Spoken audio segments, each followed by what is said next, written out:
Bienvenue Elhadj du COUS. Ousmane ne va pas tarder, je viens juste d'échanger avec lui. Il me rejoint sur la conversation sur le Zoom Live pour démarrer ce webinaire sur l'intelligence artificielle. Bonjour Elhadj, comment vas-tu? En forme? Oui, ça va très bien, merci Elhadj. Toi aussi? Oui, ça va. J'espère que tu gères bien ton hackathon là.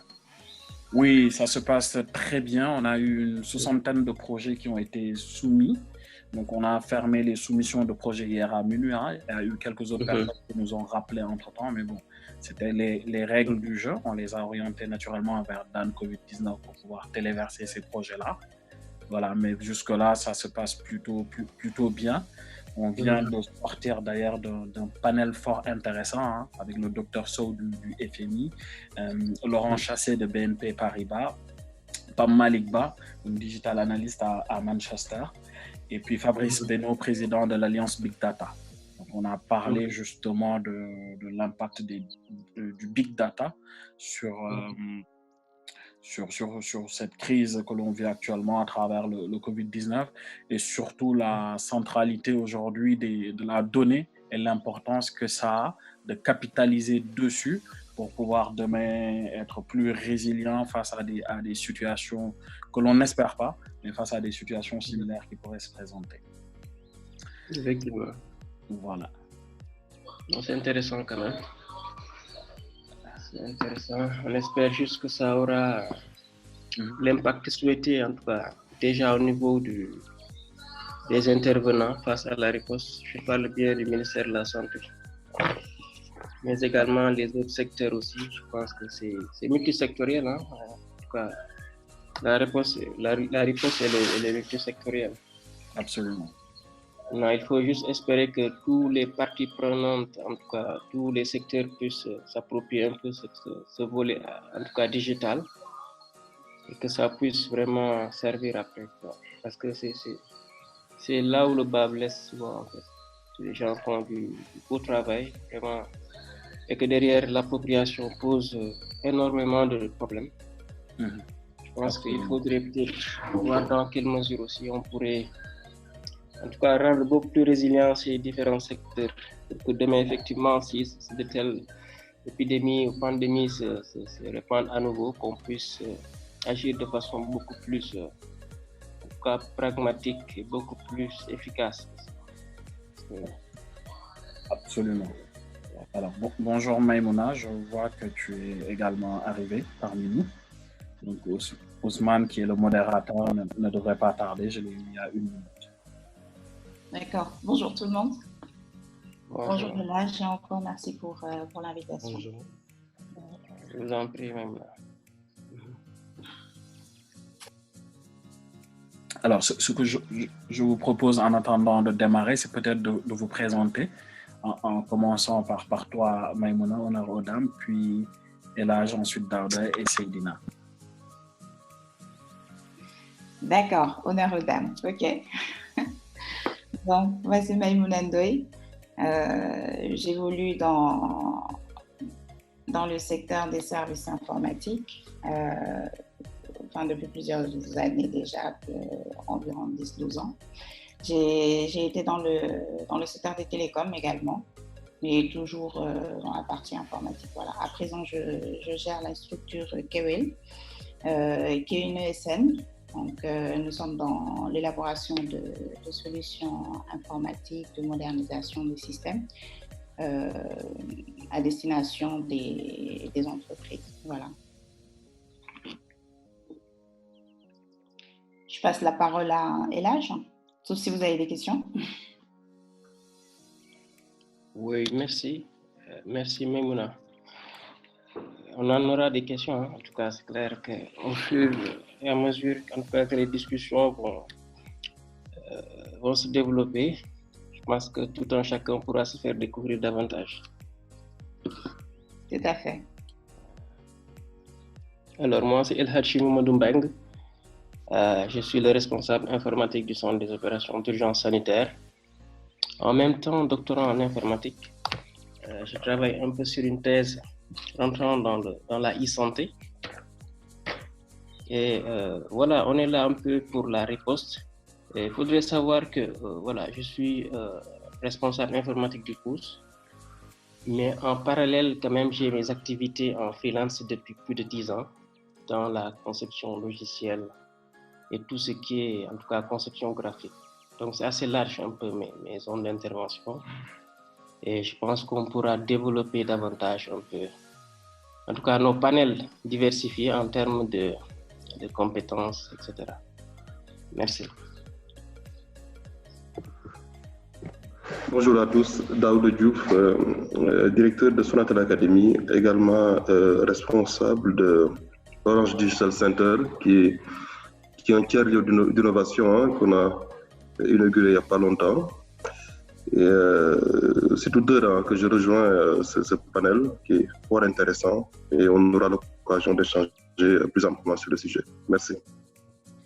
Alors, juste peut-être avant de laisser la parole aux autres intervenants, on est ravis d'accueillir Ousmane, qui est le modérateur justement de ce panel et qui va nous faire le grand honneur de justement cadrer tout cela. Alors, Ousmane, pour t'expliquer rapidement, on a commencé juste à nous présenter. Voilà. Oui. Donc, Maïmouna s'est présentée, Elage également du COUS s'est présenté, et puis on était à Daouda Diouf. Donc, on a également sur ce panel Seydina Ndiaye et Frédéric Pierre. Voilà. D'accord. Je te laisse la parole, Ousmane, pour poursuivre. Merci beaucoup, Elage. Merci vraiment pour la confiance. C'est un plaisir d'animer ce second panel avec des panélistes, bien sûr, de renom, des panélistes importants. Et pour moi, c'est vraiment un immense plaisir. Est-ce que Moustapha Cissé est là? Parce que je rappelle que j'ai rejoint la discussion. Alors, pas encore. Moustapha n'est pas encore arrivé. D'accord. Donc, permets-moi, sans refaire un peu le début, l'allumage un peu de cette rencontre, rappeler, de m'assurer que ces personnes sont là. C'est Ndiaye de CISO, il est là? Oui, je suis là. Ok, Frédéric Pierre. Oui, tout à fait. Oui, je suis là. Bonjour à tous. Daouda Diouf? Oui, bonjour Ousmane. Bonjour. Maïmouna Ndoye, elle est là? Oui, Monsieur Gueye, bonjour. Voilà, bonjour, c'est parfait. Donc, nous allons y aller autour du thème la résilience au Covid-19 dopé par l'intelligence artificielle. J'aime bien dans mes rencontres, même virtuelles, démarrer par les grandes dames. La parole à Madame Maïmouna Ndoye, sans pour autant poser une question, juste un regard globalement sur cette résilience au Covid-19 dotée par l'IA. En quoi est-ce que l'IA pourrait se rendre beaucoup plus utile actuellement, Maïmouna? Bon, merci pour cet honneur de commencer par les dames. Alors, l'intelligence artificielle, on l'a vu, est présente dans tous les domaines maintenant de notre vie. C'est vrai qu'en Afrique, je vais dire en Afrique subsaharienne, on peut dire que c'est un peu moins évolué par le monde, mais n'empêche que c'est une technologie qui est bien présente et qu'on voit de plus en plus et qui a son importance. Maintenant, concernant la pandémie du Covid-19, où cette IA peut nous apporter beaucoup, bien qu'on pense on a peut-être des moyens limités, mais déjà en termes de partage de connaissances, voilà, qui est très important. Donc l'IA peut nous aider dans ce sens, parce que tout le monde sait que la connaissance, c'est le pouvoir. Avec la connaissance, on peut tout faire. On l'a vu lors du panel précédent, notamment qui parlait de la big data. Donc l'importance de ces données-là qui permettent d'avancer dans la recherche et dans la prise en charge et également dans cette résilience dont on parle maintenant. Elle va intervenir également, oui. Oui, non, poursuivez, Maïmouna, poursuivez. D'accord. On a vu également que cette IA va nous aider dans le contrôle de la population. C'est déjà le cas dans des pays qui ont dû faire face à cette pandémie bien avant nous, notamment en Asie et en Europe, aux États-Unis également. Par ailleurs, il y a le système de tracking qui a été largement élaboré et utilisé en Asie principalement. Voilà, donc j'ai évoqué l'IA en termes de partage de connaissances, qui peut aussi être un outil de prédication, hein, donc toujours lié aux données. Voilà, donc on peut l'utiliser en fait pour prédire l'évolution de la pandémie. Voilà. Il y a le contrôle des populations dont on a parlé également avec divers moyens de tracking et autres, qui rejoint également le système de prédication. Hein. Je pense qu'il y a déjà plusieurs startups qui ont déjà commencé à travailler sur ça, notamment avec la conception de cartes, genre Maps, voilà, donc qui permet de localiser des personnes qui ont été identifiées comme porteurs du virus. Et basiquement, ça permet d'identifier les zones et de prédire la zone à risque, les zones à surveiller pour l'évolution de cette pandémie.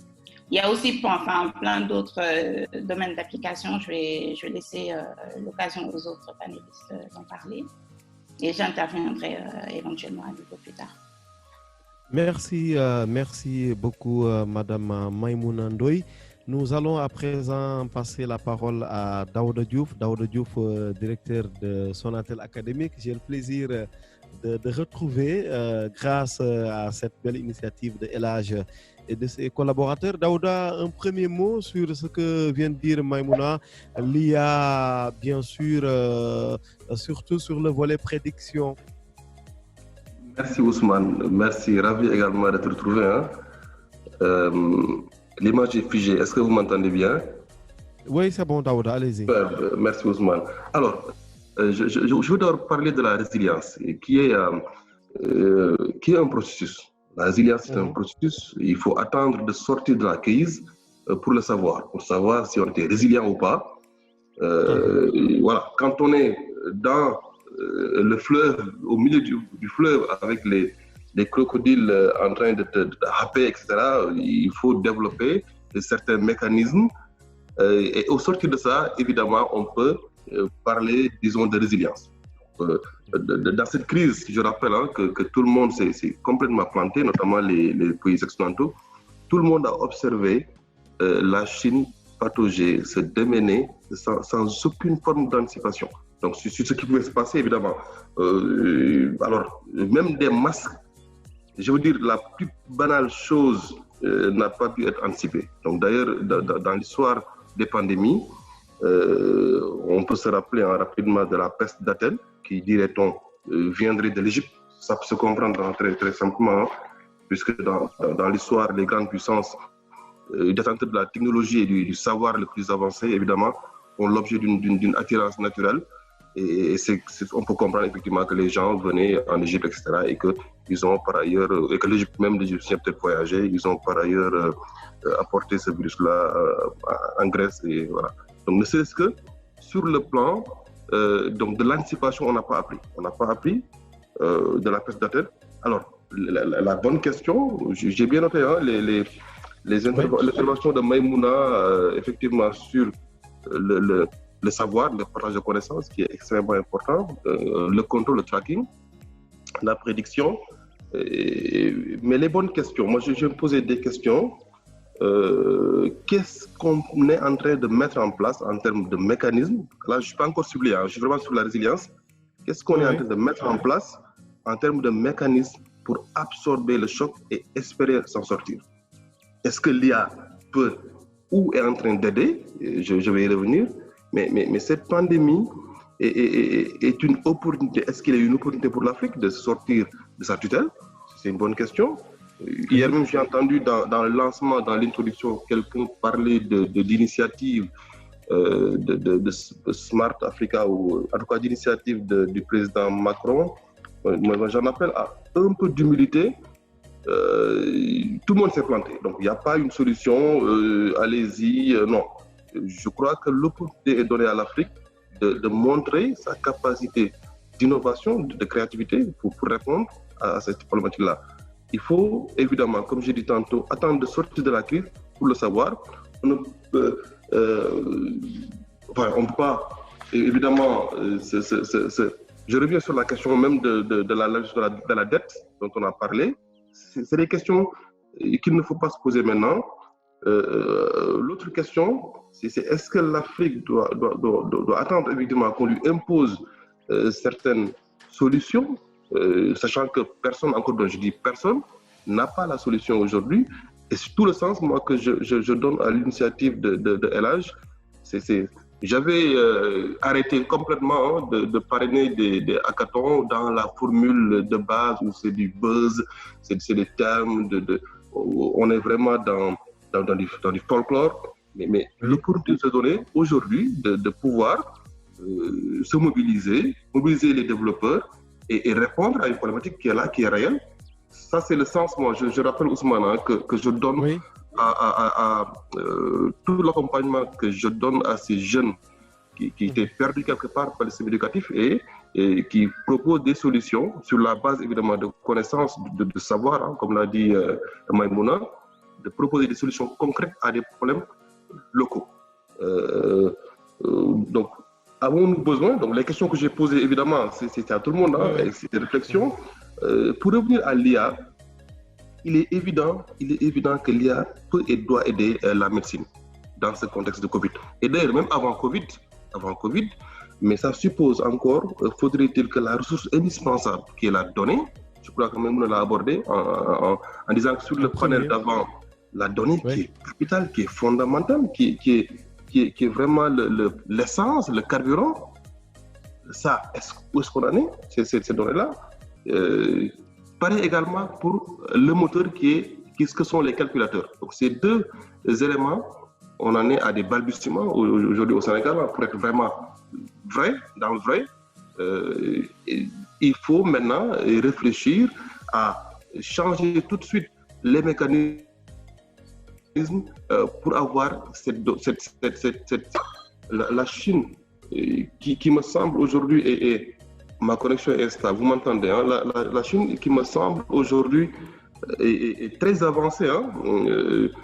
Évidemment, moi je classais sur l'IA la Chine deuxième derrière les États-Unis, mais après le Covid, ou bien même présentement avec le Covid, la Chine, je crois, les experts me diront, a rattrapé son retard par cet enrôlement, cet enrichissement de données, cette capacité à emmagasiner des données, et c'est ça qui donne la force à l'IA. Je crois que la Chine aujourd'hui sortira forcément ragaillardi et puis premier de cette course folle à l'IA.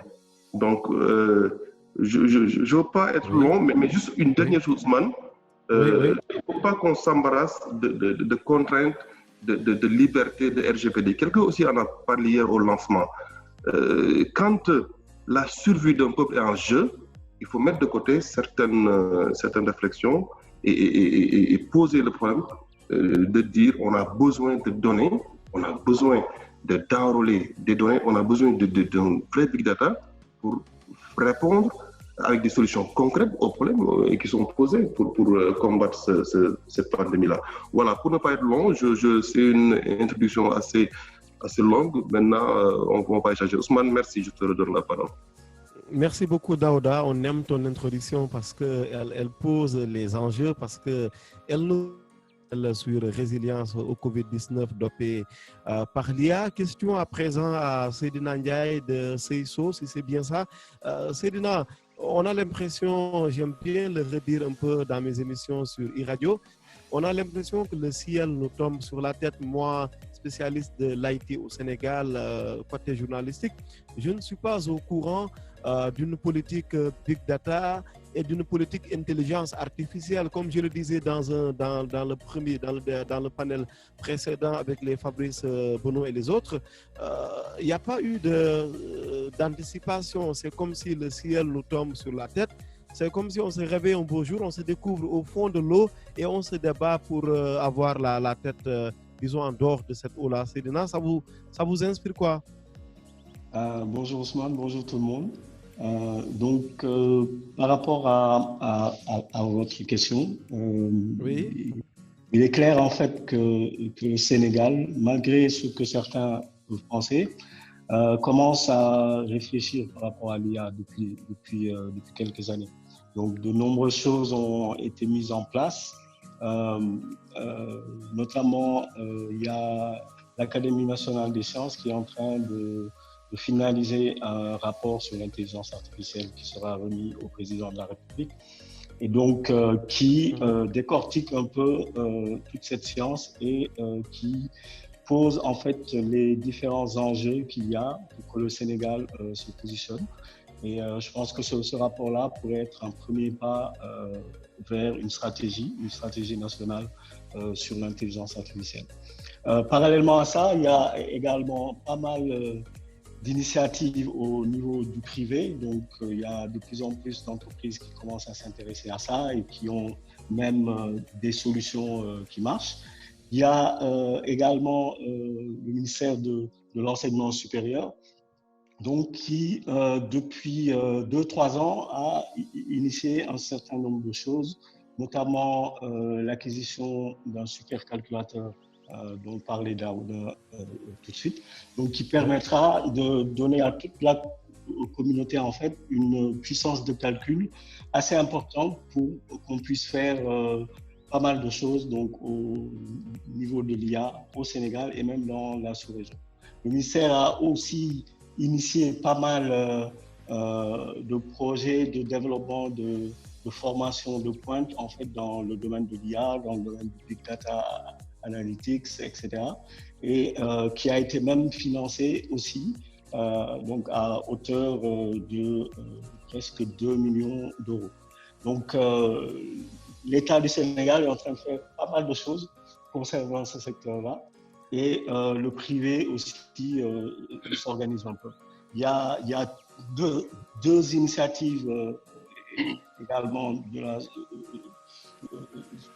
société civile, donc avec deux initiatives importantes qui est l'Association sénégalaise pour l'intelligence artificielle et une initiative aussi de jeunes qui s'appelle Galsen AI, donc qui font pas mal de formations courtes, de sensibilisation, etc. dans le domaine de l'intelligence artificielle.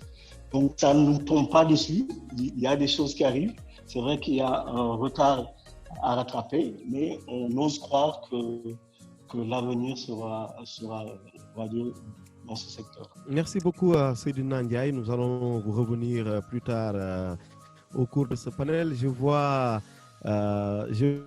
ses lunettes, c'est parce qu'il a une bonne vue sur le sujet assez mis en compétition. Est-ce qu'il y a eu une anticipation? Est-ce que vous pensez qu'on a assez travaillé l'IA pour qu'actuellement elle nous aide à mieux assurer la résilience? Oui, merci Ousmane, merci en tout cas à nos précédents intervenants. Je pense que Daouda a bien campé le sujet dès le début. Seydina, on a eu à se rencontrer. Je pense qu'ils font de bonnes choses également. Maintenant, c'est vrai qu'il est important aussi de voir un peu, comme j'ai l'habitude de le dire, il est important de voir ce qui existe déjà en termes d'existant. En tout cas, nous, vis-à-vis un peu des privés, quand je dis privé, je vais mettre entre guillemets parce que j'ai un peu un pied dans le privé aussi. Je suis un peu dans ce système-là au niveau du ministère depuis 2015. J'ai intégré le système. On ne va pas dire intégré en tant que fonctionnaire ou bien contractuel du ministère, mais quand même, on a eu à intervenir dans beaucoup de programmes. Il faudrait savoir qu'au niveau du ministère, il travaille avec beaucoup de bailleurs. Et avec ces bailleurs, quand même, pas mal de solutions ont été développées, mises en œuvre et avec quand même des résultats. C'est pourquoi je dis souvent aux startups et en tout cas aux privés qui s'adressent au ministère, le conseil que je leur redonne toujours avant de partir, c'est de prendre le temps d'abord de voir ce qui a été déjà fait, parce que beaucoup de choses ont été développées en termes de solutions, en tout cas numériques. C'est vrai que le terme IA, c'est un peu, moi, d'un point de vue académique, je le ramène à un niveau beaucoup plus bas souvent en fait, parce que quand on parle de IA, en tout cas nous, en face d'un professeur, en tout cas d'université, lui, il va traduire la chose à un niveau beaucoup plus bas. Donc pour eux, ça ne sort pas du programme informatique avec en entrée effectivement les données. Parce que vous voyez, donc IA, c'est un terme qui, oui. Autrement dit, du point de vue de ce professeur, c'est juste quelque chose de théorique. Voilà, c'est du marketing en quelque sorte quand on parle de IA aujourd'hui, mais ça a longtemps existé. On va même dire que c'est une matière que vous apprenez dans l'informatique. Est-ce que vous voyez? Mais aujourd'hui, c'est vrai que ça a une ampleur beaucoup plus large. Dans IA, les gens y intègrent tout ce qui est solution informatique, tout ce qu'on va parler de digital, de numérique en gros.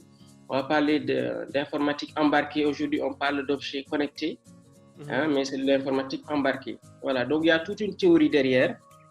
Maintenant, pour en revenir au sujet, je dirais qu'au niveau, en tout cas, du ministère, encore une fois, il y a eu quand même des solutions digitales qui ont été développées, en tout cas, qui ont été déployées, qui ont connu des résultats. Mais souvent, encore une fois, le problème qui se pose, c'est l'appropriation. Moi, je le dis souvent, le gros problème qu'on a, c'est l'appropriation. C'est des solutions vraiment souvent de très haute facture qui sont développées. Des solutions quand même qui vont à un niveau beaucoup plus loin. Quand je dis beaucoup plus loin, c'est-à-dire que le niveau d'intégration, on le sait, du numérique en Afrique, au Sénégal, c'est encore limité. C'est pourquoi toutes ces grosses solutions ont du mal un peu à émerger. Oui. Et comme je le dis, quand vous produisez une solution qui marche, il faudrait voir dans quelle mesure cette solution peut pénétrer largement la population. Je donne l'exemple de toutes ces solutions qui ont été développées pour la majeure partie par rapport au Covid-19, qui tournent autour du signalement, autour de tout ce qui est communication, sensibilisation. On se rend compte que pour la majeure partie des solutions développées, si on doit donner un pourcentage en termes de pénétration, c'est autour de 5, 10, 20% de la population. Parce que tout simplement, ça a été développé peut-être à un niveau d'appropriation de la population, à un niveau un peu limité. C'est-à-dire, vous développez une solution smartphone, comme je dis, pensez à une solution SMS, pensez à une solution Java. Quand je dis Java, c'est Java mobile, c'est-à-dire que c'est des solutions qu'on peut installer sur des téléphones basiques. Donc, cette portabilité en termes de solutions, c'est là où, en tout cas, se retrouve coincé, entre guillemets, la majeure partie des solutions qui ont été, en tout cas, proposées aujourd'hui. Et nous qui avons une petite expérience un peu de l'utilisation de ces systèmes à travers les ministères, on se rend compte rapidement que c'est des systèmes peut-être qui vont marcher un petit peu à Dakar, un peu à Thiès, à Mbour, etc., mais qui ne vont pas peut-être aller à un niveau beaucoup plus profond. Par exemple, à Fongolimbi, une solution web forcément n'atteindra pas cette population-là. Oui, allez-y. Oui, question tirée, reproche que j'ai déjà faite à Ibrahim Khalil. Je faisais remarquer dans une émission dernièrement au Sénégal, je lui disais que mais est-ce que le ministère a mis en place un cadre qui permet d'échanger avec ces startups-là? Parce que ces startups-là, elles produisent bien sûr des solutions partant un peu de leur compréhension et de leur perception des choses. Mais est-ce que vous avez mis en place un cadre qui vous permet de parler à ces acteurs et s'il le faut, de commander carrément des solutions numériques dédiées, adaptées à ce que vous voulez? C'est une très bonne question. Effectivement, lui, Halilou, je pense qu'il dirige aujourd'hui la cellule santé digitale du ministère. Et c'est une cellule qui a été récemment créée. Vous voyez un peu. Alors que précédemment, il y a eu beaucoup de solutions qui sont passées au niveau du ministère. On a le DHS2, il y a le SEDA, il y a plein d'autres outils qui ont été déployés ici pour différents programmes. Est-ce que vous voyez? Donc, je pense qu'actuellement, il y a un travail qui est en train d'être fait. Bien avant l'arrivée du Covid, je pense qu'il y a eu des groupes de travail qui ont été développés et qui mettaient un peu en relation, en tout cas le privé, en termes de solutions et l'expression de besoins, en tout cas au ministère. Donc, il y a ce travail qui a été entamé. Et malheureusement, je pense que c'est le Covid qui est venu couper un peu la route temporairement. Et je pense que c'est des travaux qui vont se poursuivre après. Et je pense que ce sera en tout cas certainement via sa cellule que beaucoup de choses pourront être en tout cas développées dans ce sens. Je pense qu'à ce niveau, il y aura forcément des leçons apprises, hein, surtout dans le cadre du Covid.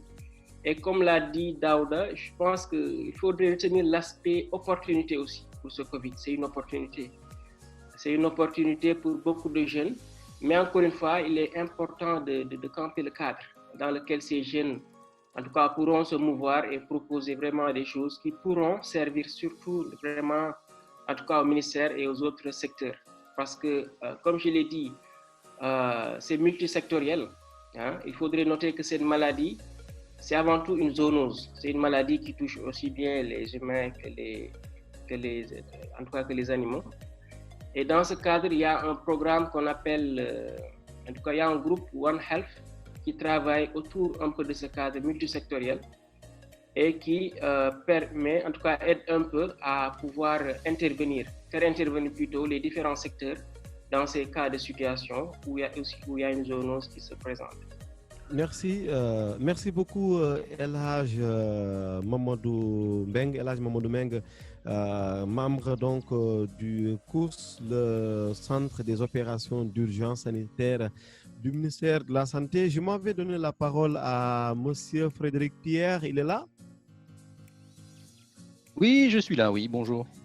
Bonjour, Monsieur Frédéric Pierre, merci d'avoir rejoint ce panel. Alors, question à vous, une question, j'allais même dire préliminaire, quoi qu'on soit très loin déjà dans notre panel, mais c'est normal qu'on s'entende d'abord sur les termes. Souvent, le constat, moi, que je fais, c'est que le public n'a qu'une compréhension assez sénégalais ou ailleurs. Quand on parle d'IA, souvent, on parle de la technologie détournée, de cette technologie qui fait peur, alors que l'IA est importante, on l'a dit, elle est au cœur du développement. Oui, tout à fait. Enfin, effectivement, l'intelligence artificielle est un sujet qui est maintenant très en vogue depuis plusieurs mois, même si les débuts de l'IA remontent à plusieurs décennies. Et c'est devenu un sujet qui est sorti du domaine purement scientifique et technologique pour entrer effectivement dans la vie de tous les jours. C'est vrai que le terme intelligence artificielle a été plutôt bien choisi marketingment parlant, parce que c'est très, comment dire, ça suscite tout de suite beaucoup d'intérêt, alors que si on regarde à peu près de manière un peu plus technique, je ne veux pas dire que c'est pas très compliqué, mais ce sont des statistiques et des collectes de données plutôt subtiles, plutôt intelligentes, mais pas forcément très intelligentes. Donc le terme intelligence artificielle, sur le côté artificiel, on n'a pas de souci. Sur le côté intelligence, moi je suis personnellement plus dubitatif, mais le terme est là et on va le garder. Et comme il a été dit en début de ce panel, effectivement, l'intelligence artificielle peut grossièrement servir à deux grandes catégories qui sont effectivement la catégorisation, le fait de trier de manière automatique des données souvent en très grand nombre, et un sujet qui est souvent plus difficile à appréhender, qui est le côté prévision.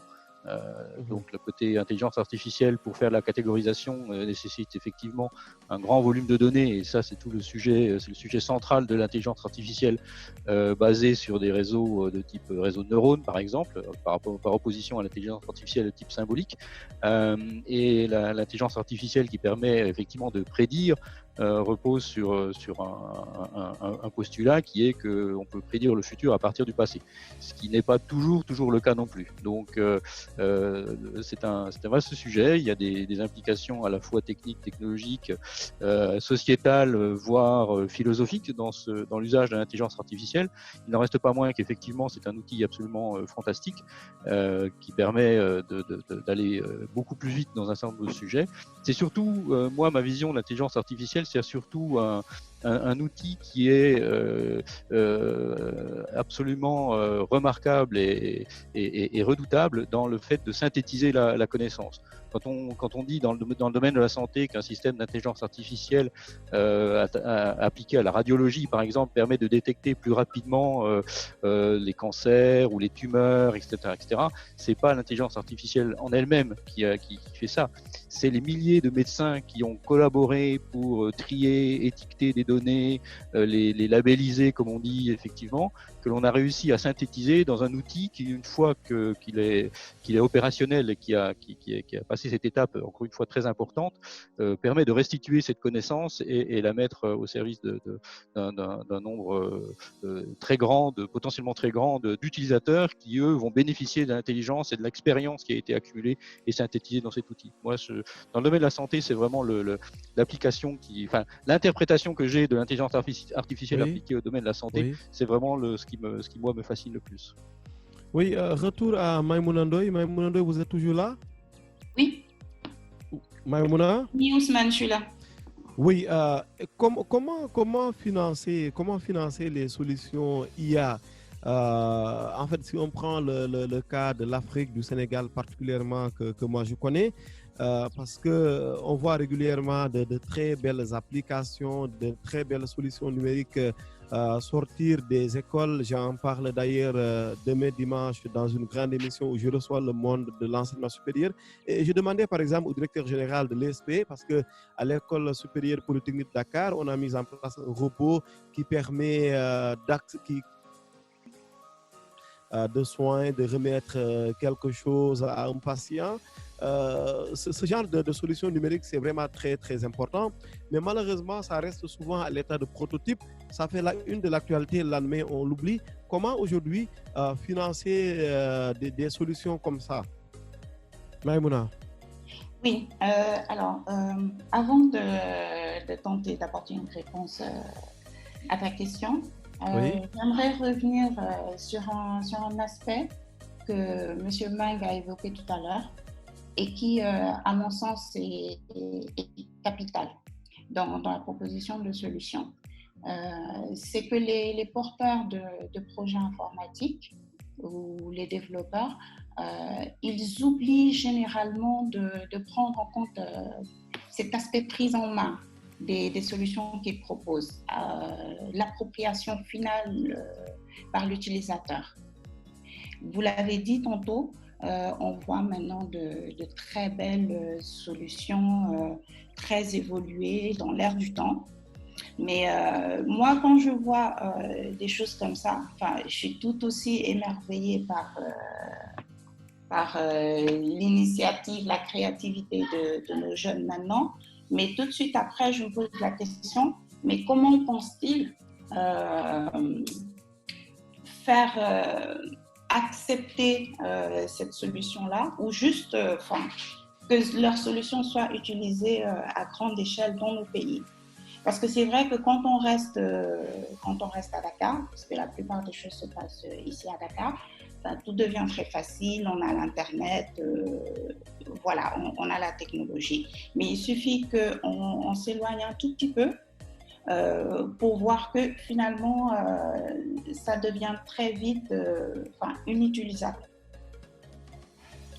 Donc voilà, ça c'est une des choses sur laquelle je voulais aussi insister, notamment nous tous en tant que membres du jury, parce que je pense que c'est des choses qu'il faudra prendre en compte pour cette solution, parce que le Covid-19 ne s'arrête pas juste à Dakar ou dans les régions. Nous, on peut s'estimer assez privilégiés parce qu'ici on a les structures de santé et tout, mais pour ceux qui sont dans des régions reculées, qui n'ont pas Internet ou même le réseau GSM, c'est assez limite. Donc voilà, c'est vraiment des choses qu'il faut prendre en compte. Merci. La parole à présent. Oui. Parce que c'est pour répondre à ma question finalement. Allez-y. Oui. Donc là, j'essaie de répondre à la question. Donc pour le financement des solutions numériques relevant de l'IA, oui. Voilà, relevant de l'IA. Je pense que ça dépend en fait de l'intérêt.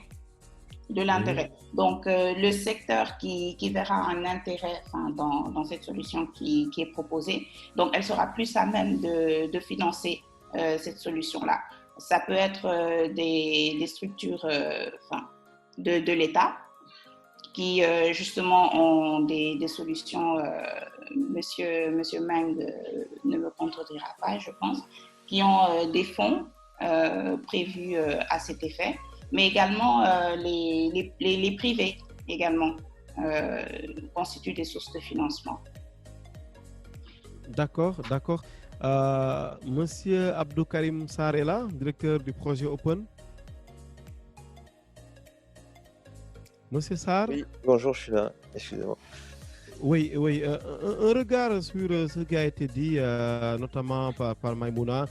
Quelle piste de financement, en tous les cas de prise en charge, de suivi de ce genre de solutions relevant de l'IA, comme le robot qu'on a mis au point dernièrement à l'école supérieure polytechnique de Dakar?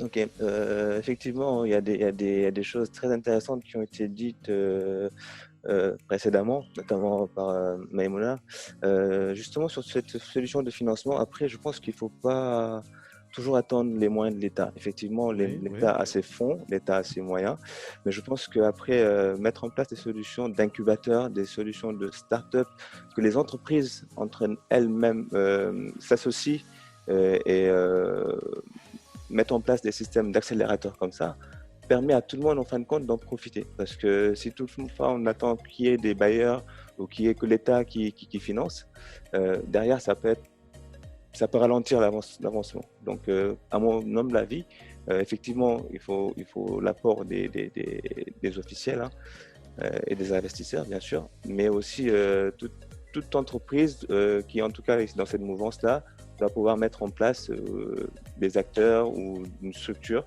qui fait en sorte que voilà, on ait des pépinières ou des incubateurs qui permettent d'accélérer ces genres de projets. J'aimerais juste revenir sur un point qui est essentiel quand même. Tout à l'heure, M. Diouf l'a dit. Effectivement, les données sont la base de l'IA. On l'a dit tous quasiment. C'est pas de l'intelligence au sens humain, disons. C'est des systèmes apprenants. C'est une programmation, on leur donne des données en entrée. Mais ces données-là, il disait tout à l'heure de ne pas s'arrêter au fait qu'au RGPD ou au CDT, mais derrière, il y a aussi des législations. Effectivement, on est dans un cadre quand même assez, disons, critique, il faut le dire. Le Covid actuellement est très pesant dans l'esprit de tout le monde et à tous les niveaux. Mais derrière, je pense que il ne faut pas non plus mettre la charrue avant les bœufs, dans la mesure où il y a les cadres juridiques. Après, nous aussi, côté informatique ou côté monde de la science, même médecine, on peut réfléchir à des choses qui permettent de préserver ces libertés, parce que si après, toutefois, ces lois ont été mises en place, il y a des raisons. Ça n'a pas été fait au hasard. Il y en a qui protègent leurs données pour des raisons bien précises, d'autres qui utilisent des données qui ne veulent pas les partager, mais sans pour autant avoir de véritables raisons. Mais je veux dire, ne pas non plus être dans une situation de panique où on remettrait tout en cause tout de suite. Il faut vraiment penser aux solutions et les impacts que ça peut avoir dans le long terme. Donc, c'était ça. Je ne vais pas paraître long parce que le temps ne reste pas beaucoup de temps, mais voilà, c'était ça que je voulais apprendre à ce qui a été dit. Je redonne la parole à l'autre Serer, Daouda Diouf de Sonatel Academy. Mais merci Ousmane, j'espère que le Ramadan je vois que ta voix a changé d'ailleurs. Ah bon, tu ne vois pas qu'elle s'est bonifiée? Non, là ça a changé, je confirme. Hein. Merci Ousmane, c'est très intéressant. Oui, allez-y si vous avez une question, sinon j'ai des commentaires. c'est bon, je voulais que la discussion soit plus fluide. Vous enchaînez simplement sur ce que vient de dire M. Sarr. Absolument, c'est très important de prendre en compte le cadre légal juridique, mais évidemment, dans une situation disons de guerre, entre guillemets, ou une situation inédite, il faut de vraies ruptures. Hein. Un saut technologique nécessite des ruptures. Et j'espère, Céline l'a dit tout à l'heure, sur le livre blanc, entre guillemets, sur l'IA au Sénégal, j'espère que les recommandations allant dans ce sens seront données. D'ailleurs, Karim l'a dit aussi, hein, la donnée est capitale, je répète. Et dans ce contexte médical où on cherche évidemment à utiliser l'IA pour accélérer un peu, pour faire ce saut technologique, que ce soit dans le diagnostic, je pense que Frédéric, on n'a pas parlé, il a pu parler de prévision, mais sur les diagnostics aussi, est important et ça nécessite des choses très simples, basiques, et que nous n'avons pas. Enregistrer, avoir un passeport santé, enregistrer. Ça, c'est des choses basiques que nous n'avons pas. Et j'ai découvert avec l'initiative Dan Covid, évidemment, comme l'a rappelé aussi Elhadj, plein de choses qui sont faites, des gens qui sont là en train de proposer des solutions.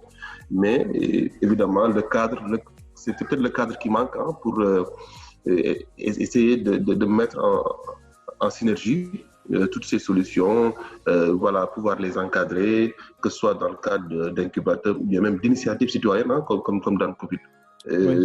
Sur le financement, de toutes les façons, c'est connu, il faut que le cadre soit là. L'ADER fait de belles choses. Ce n'est pas encore suffisant, malheureusement, puisque le ciel nous est tombé sur la tête, hein, Ousmane. Tu l'as bien dit, hein, c'est vrai. Donc, il nous faut utiliser l'IA tout de suite pour pouvoir avoir tout de suite des réponses concrètes, diagnostiquer un cancer, diagnostiquer une maladie, par l'apport, comme l'a rappelé Frédéric, de toutes ces informations, toutes ces expériences. C'est un peu le knowledge management de tous les médecins du monde, etc., ou bien tout simplement de tous les médecins du Sénégal, qui reçoivent des patients, et qui les traitent sur des pathologies, etc., qui peuvent tout de suite s'organiser avec l'aide du secteur, de pouvoir digitaliser tout ce processus de passeport santé, pouvoir capitaliser sur les données. Ça c'est la première chose, c'est fondamental. Je n'arrête pas de répéter, Ousmane, il faut s'organiser pour emmagasiner des données. Après, le cadre, oui. Oui, non, termine là-dessus. C'est une question qui arrive. Termine là-dessus. Qui arrive, d'accord, très bien. Donc, alors, le traitement aussi adapté, qui rejoint un peu la production dont parlait Frédéric, ça c'est important. Non pas dans l'évolution de la pandémie, mais pouvoir traiter tout de suite en enregistrant les cas. Certains, on a même vu que des pathologies autres peuvent accélérer le Covid dans l'organisme de la personne et puis tout de suite, etc. Tout ça, c'est une opportunité qu'il faut exploiter et mettre en place encore une fois le cadre qu'il faut pour faire ce saut technologique. Voilà, Ousmane, je suis à toi s'il y a des questions. Oui, une question, c'est en même temps une pierre que je vais jeter dans le jardin de Elhadj Mamadou Mbengue qui est avec nous du COUS. Ce qu'on constate au Sénégal, c'est que le ministère de la Santé, par exemple, parce qu'on parle de ce département aujourd'hui, il est un peu rigide parce que d'un côté, il y a 1001 solutions qui se bousculent à la porte du ministère et de l'autre côté, on a un ministère qui tarde un peu, en tout cas c'est mon constat bien humblement, qui tarde un peu à les adapter et à les adopter et à les adapter. Comment est-ce que tu vois un peu toi qui est du privé, si je peux parler comme ça, qui a une certaine liberté par définition, qu'est-ce qu'on devrait faire? On a d'un côté des solutions numériques qui se bousculent au Sénégal, tu en as. Alors, donc... Oui, je suis... Pardon, je sais qu'Elhadj a envie de répondre, mais la question, la parole d'abord à Daouda et après Elhadj, on vous donne la parole. Merci Ousmane. Je vais être un peu prudent sur... parce qu'évidemment, l'État n'était pas organisé, les sous-sanitaires, le ministère notamment n'était pas organisé pour absorber ce flux de solutions qui tape à la porte, comme tu as dit. Hein. Je viens de qualifier pas plus de... près de 50 solutions qui sont dans différents domaines partant de la communication, du tracking, de la gestion hospitalière. Et évidemment, le ministère n'était pas organisé pour absorber ça en si peu de temps à la décharge. Mais Daouda, une précision avant que vous ne passiez. beaucoup de ces solutions ont existé bien avant le Covid. Moi, je suis journaliste IT basé au Sénégal. J'ai reçu pas mal de grands acteurs qui avaient ces solutions depuis très longtemps déjà. Absolument. Oui. Ça peut-être je laisserai Mamadou parler de ça. Pourquoi, évidemment. Mais dans le contexte actuel, moi, je serais un peu plus lent. Ils ont besoin d'un cadre, même pour réglementer les solutions e-santé. Ce cadre-là n'existe pas. Et à mon sens, Ousmane, c'est l'optique, c'est les professionnels du secteur qui doivent s'organiser pour être, disons, la base technique, la base même technique juridique de ces solutions e-santé pour mettre à l'aise le ministère sur le choix des solutions. Si on arrive, nous, j'ai proposé que l'initiative Dan Covid soit évidemment maintenue pour au moins avoir un cadre qui va continuer à réfléchir, à même aller jusqu'à normaliser les solutions e-santé et puis donner maintenant au ministère le choix. Bon, c'est un peu ce que je voulais rajouter. Merci. Allez, Elhadj Mamadou Mbengue, la parole à vous. Merci Daouda. Donc, juste une parenthèse pour répondre par rapport à l'initiative de l'équipe technique au niveau de l'ESP, par rapport à d'autres cas, le fameux robot là. Il faudrait noter qu'ils sont passés nous rencontrer au niveau du COUS. Et qu'aujourd'hui, il y a de bonnes perspectives. Le COUS aujourd'hui est prêt à les financer par rapport au prototype. Je leur ai même demandé de nous fournir un formulaire pour qu'on puisse peaufiner un peu, qu'on puisse calibrer davantage de nouveaux prototypes qui puissent interagir par rapport à la prise en charge. Ça, il faudrait savoir que c'est un projet que le COUS va appuyer et on compte bien évidemment avoir une version qui va être déployée très rapidement dans les centres de traitement. Alors, par rapport à cette question, effectivement, qui revient, c'est vrai que quand le Covid est arrivé, on a été submergé, bombardé par des solutions à gauche, à droite, effectivement. Et comme Daouda l'a dit, le cadre n'existe. En fait, je n'ai pas dit qu'il n'existait pas, mais ce cadre était en cours de conception. Tout à fait. Donc, c'est un cadre qui était en cours de conception. Effectivement, on ne pouvait pas aussi s'aventurer à accepter tout ce qui vient. Il fallait quand même réfléchir. Nous, très rapidement, ce qu'on a fait, en tout cas le COUS, la cellule informatique, et la DSI, c'est la division du système d'information. On s'est réunis, on a quand même fait un petit benchmarking par rapport aux outils qui pourraient répondre très rapidement à la réponse. On a porté un choix par rapport au tracker du DHIS2. Il y a eu M-Info Santé également. Donc, c'est ces deux solutions qu'on devait développer. Mais encore une fois, il y a des contraintes d'ordre souvent politique, même en interne, nous qu'on vit. Aujourd'hui, M-Info Santé, l'exemple que je donne parmi ceux qu'on a choisi, tarde même à être déployé. Alors que nous, on a fini la conception depuis très longtemps, on a même modélisé le circuit d'information. Donc, dire que parfois, il faudrait beaucoup plus sensibiliser ceux qui sont au niveau de la stratégie, c'est-à-dire ceux qui décident. C'est là où le problème, en tout cas, souvent survient. Alors, il faudrait, je pense que... Allez-y. Oui, une petite question, c'est important parce que je rappelle que le ministère de la Santé du Sénégal a déjà validé sa stratégie digitale, cette crise. Mais c'est vraiment une question rapide. Oui. Alors, je n'ai pas bien entendu, par contre. Est-ce que la stratégie digitale du ministère de la Santé, est-ce qu'elle est mise en œuvre dans le contexte de la crise actuelle? Bon, mise en œuvre, c'est trop dire. Aujourd'hui, c'est Dia qui gère un peu le plan stratégique. Oui. Mais j'avoue que même en interne, il faut dire les choses telles qu'elles sont. En tout cas, cette stratégie n'est pas bien huilée d'un point de vue compréhension. Les gens ne sont pas au même niveau de compréhension. Et donc, du coup, en termes de prise de décision, aujourd'hui, en interne, c'est des décisions hachées, à gauche, à droite. Donc, telle structure, tel département va utiliser telle solution, tel autre département n'est pas d'accord d'utiliser sa solution. Donc, en interne, il y a déjà des problèmes d'ordre décisionnel qui font qu'aujourd'hui, c'est très, très difficile. Même ceux qui proposent, nous, on a du mal parce qu'après, c'est une question de responsabilité. Vous prenez une solution qui intègre les données personnelles, l'impact n'est pas mesuré. Si demain, il y a un impact négatif, c'est le service qui a pris la responsabilité qui devra répondre. Donc, il y a toutes ces mesures-là que les gens aussi essayent d'esquiver un peu en quelque sorte pour pouvoir dans une certaine mesure se sécuriser d'un point de vue juridique. Parce que, Donc, Donc, dire qu'en interne aussi, il y a des réels problèmes, encore une fois, qui font qu'aujourd'hui, la décision ne peut pas encore être unanime dans le choix des solutions. Et on apprécie votre sincérité parce que c'est important également, ça fait partie de la gestion de la crise, la sincérité, la transparence. Je vais revenir à Frédéric Pierre de Scientic. Frédéric, vous êtes toujours là? Ousmane? Oui, Maïmouna?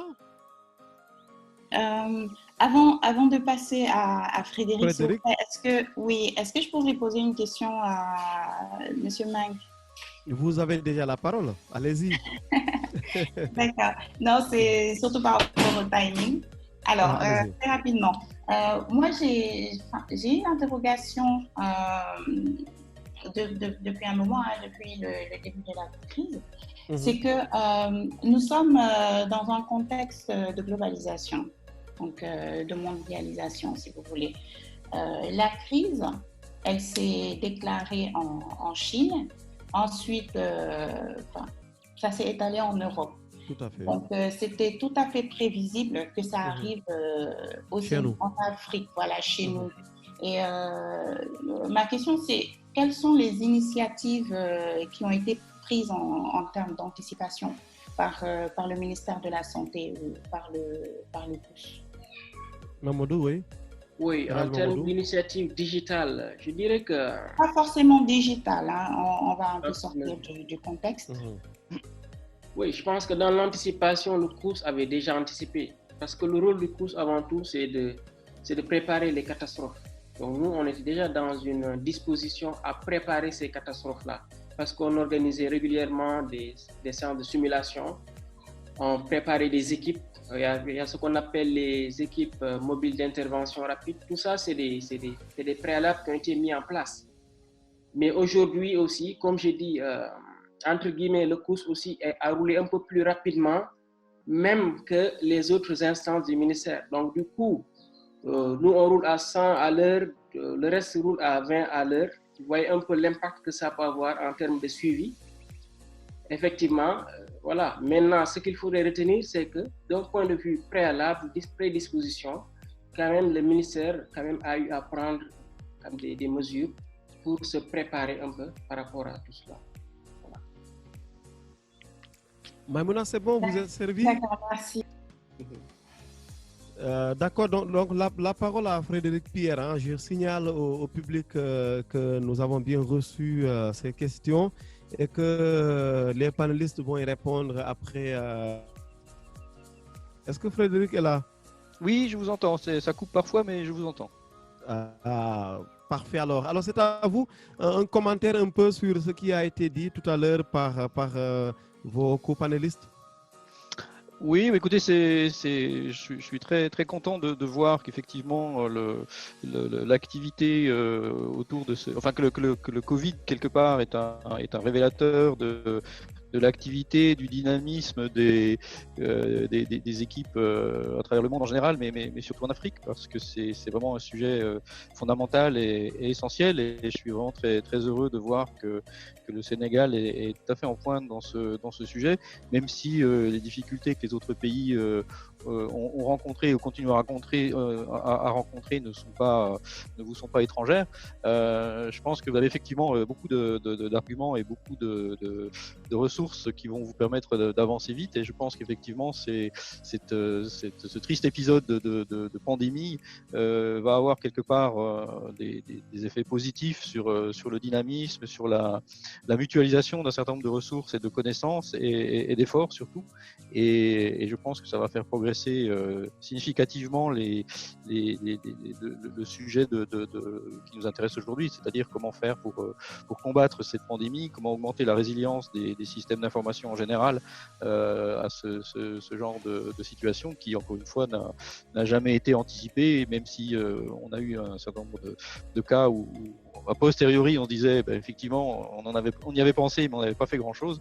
Et la France est bien placée pour être dans cette situation-là où effectivement on a beaucoup souffert de beaucoup de manque d'anticipation, de manque de visibilité, voire de vision sur ce qui était nécessaire de conserver face à une situation de ce type-là.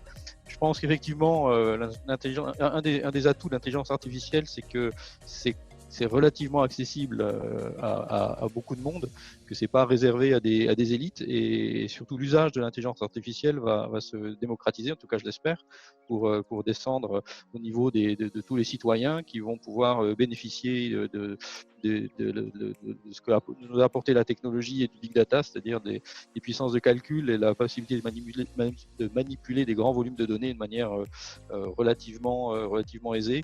Et dans le cas du Covid, je pense qu'effectivement, on va pouvoir sortir des solutions et mettre en évidence des solutions qui auraient été totalement inimaginables il y a 10 ou 15 ans et qui aujourd'hui, encore une fois, je pense, permettront à beaucoup plus de monde et potentiellement à tout le monde de bénéficier de ces outils. Merci beaucoup, Pierre. Alors, nous allons faire un dernier tour de table autour. Pour son attention, il dit ceci: dans la gestion de la situation actuelle, nous remarquons surtout un partage des données sur le nombre de cas positifs.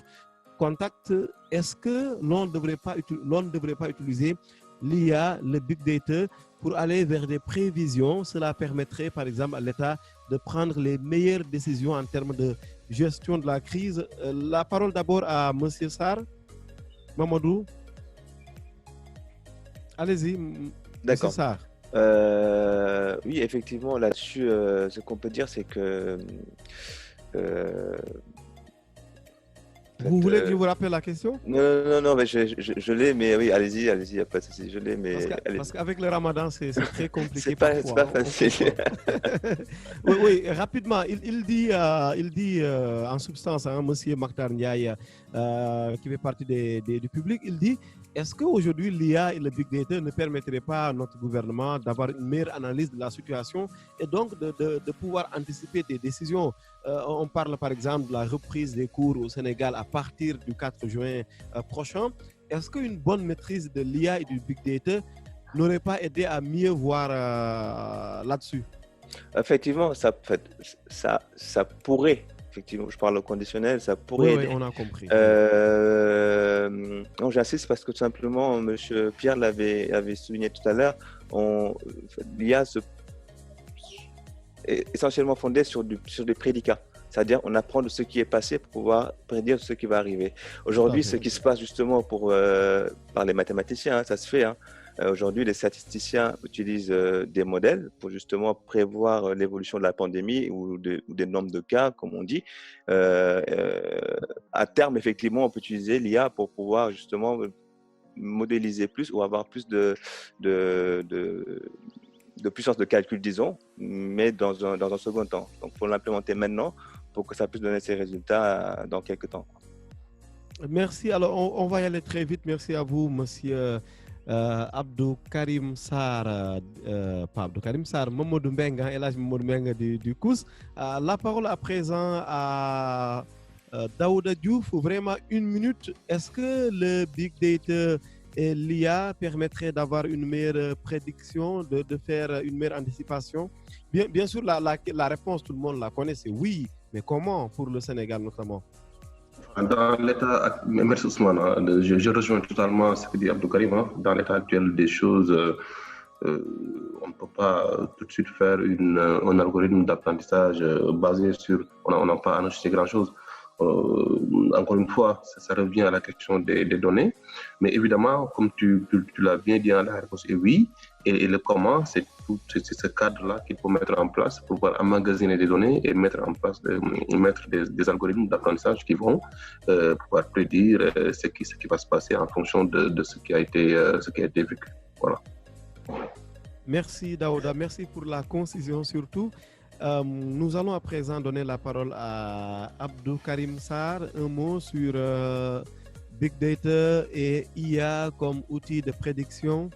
Alors, Abdou Karim vient de parler tantôt, hein, je pense que c'est au tour de El Hadj Mamadou Meng, mon cher Ousmane, qui, voilà, qui devrait. Je pense que les effets du Ramadan ont également pas épargné. Le Ramadan frappe toutes les portes. Je vais couper son micro à Daouda Diouf. D'accord, donc El Hadj, vas-y, El Hadj Mamadou Meng. Alors, merci encore une fois. Je pense que mes prédécesseurs ont quand même bien répondu à la question, hein, sauf que peut-être juste qu'on va contextualiser par rapport à l'existant. Il faudrait savoir qu'actuellement, effectivement, il y a pas mal de data managers qui travaillent autour des données, au niveau du COS, aussi bien qu'au niveau de la surveillance. Hein. Et journalièrement, jour et nuit, je pense qu'ils travaillent sur ces informations-là. Et derrière, effectivement, c'est des gens aussi, il y a des épidémiologues, il y a les médecins dans d'autres spécialités. Et c'est vrai qu'il y a la technologie qui peut appuyer, certes, d'un côté, mais par rapport à l'existant, je pense qu'ils ont déjà des outils qui leur permettent, tel que l'a dit Abdou Karim, de pouvoir faire un peu de la prédiction. Et je pense qu'on a eu à travailler avec l'équipe de l'UGB. Comment dirais-je, mon ami de CISO ne me dira pas le contraire. Rappelle-moi ton prénom. Seydina, voilà. Seydina, je pense qu'ils étaient de passage. On a même un peu travaillé sur un modèle. Je ne sais pas actuellement, mais peut-être qu'il pourra répondre avant qu'on ne finisse. Il y avait un modèle mathématique quand même qui permettait un peu de pouvoir faire quelques prédictions suivant l'évolution un peu de la maladie. Mais encore une fois, effectivement, tous ces outils, en tout cas liés à l'informatique, notamment le big data, combiné à l'intelligence artificielle, pourrait impacter fortement sur l'accélération de la fin de l'épidémie. Mais encore une fois, je pense que par rapport à ces points, il faudra déjà anticiper sur l'après-Covid. Comment anticiper? C'est voir un peu comment définir le cadre pour pouvoir mettre en place un peu ces knowledge management qui manque encore au niveau de nos structures. La gestion de la connaissance, il faudra vraiment un travail. C'est juste pour confirmer ce qui a été dit. Donc, on est plus dans le court terme, en fait, dans l'utilisation de modèles d'épidémiologie basés sur des mathématiques donc, qui sont plus fiables actuellement.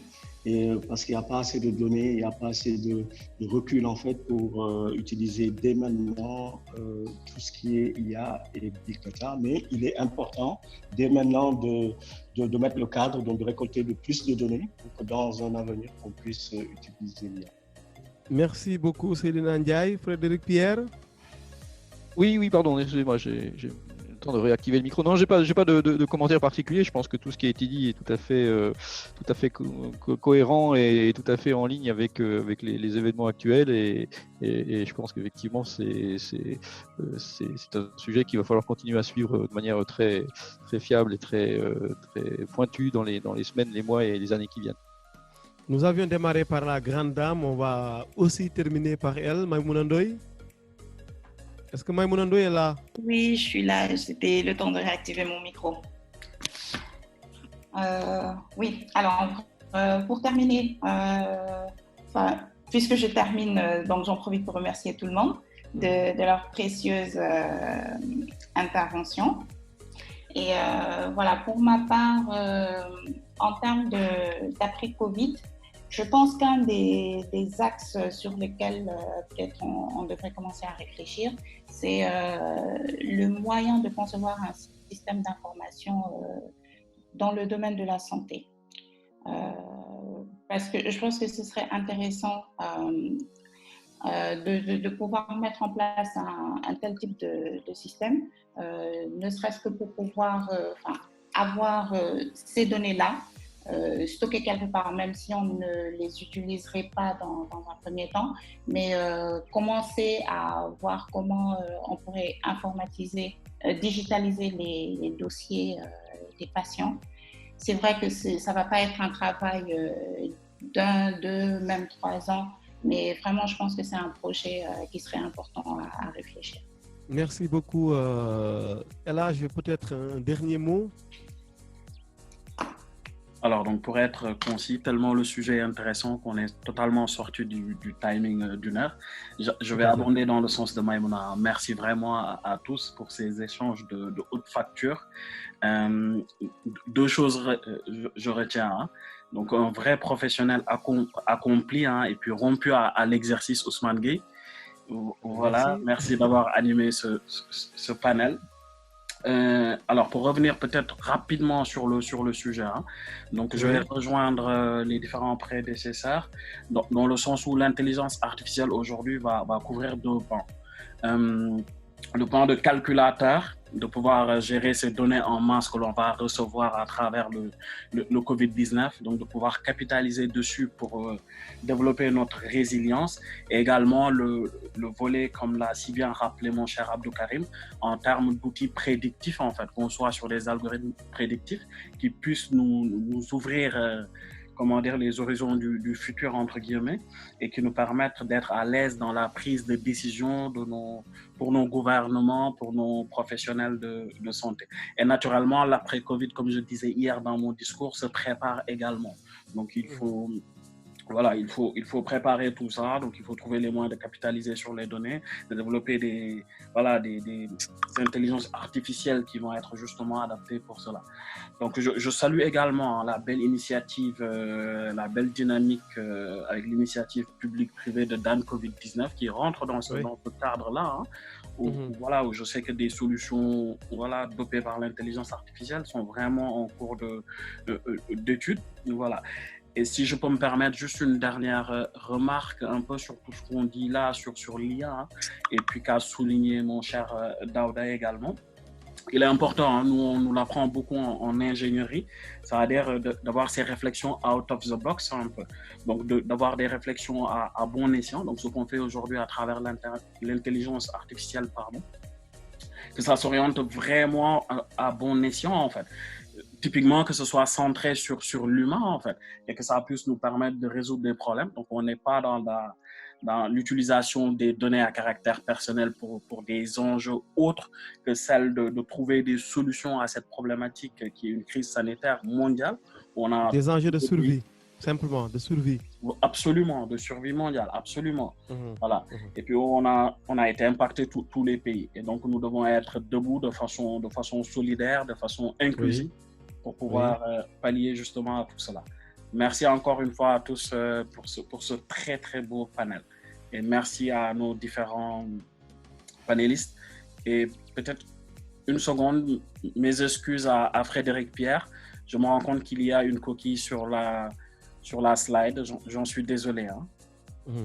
Voilà. En tout cas, merci à toi, Elhadj, pour la confiance, pour m'avoir convié à l'animation de ce panel. Je dois reconnaître l'histoire peut-être, si je mérite de passer dans l'histoire, mais ça c'est à la postérité d'apprécier. L'histoire retiendra que c'est avec donc toi, notamment sur cette crise-là, que j'ai animé mes premiers panels virtuels. Ça a été vraiment une très, très belle expérience. J'invite d'ailleurs les panélistes parce que pour moi, c'est important. Je leur fais savoir que mon émission sur e-radio e-tech de ce dimanche, demain 3 mai, va parler d'enseignement supérieur et coronavirus avec toutes ces applications, ces solutions numériques avec de grands experts. On peut voir ça sur mes réseaux LinkedIn et Facebook. Et puis, comme on a parlé de Dan Covid-19, je recevrai les Antoine Gomme, les opérateurs, l'ensemble des acteurs numériques sénégalais le dimanche 10 mai aux alentours de 7h et 12h sur e-radio. Encore une fois, c'est pour parler de Covid-19 et de solutions numériques. Merci vraiment à toi, Elhadj, pour l'invitation. Merci aux panélistes. Et dernier mot, comme on parle de data, je serais bien ravi, Elhadj, après que vous fassiez la mise en relation avec ces grandes personnalités que moi, j'aimerais bien avoir dans mes émissions prochainement. Avec grand plaisir, mon cher Ousmane. Merci, Elhadj. Merci. À bientôt.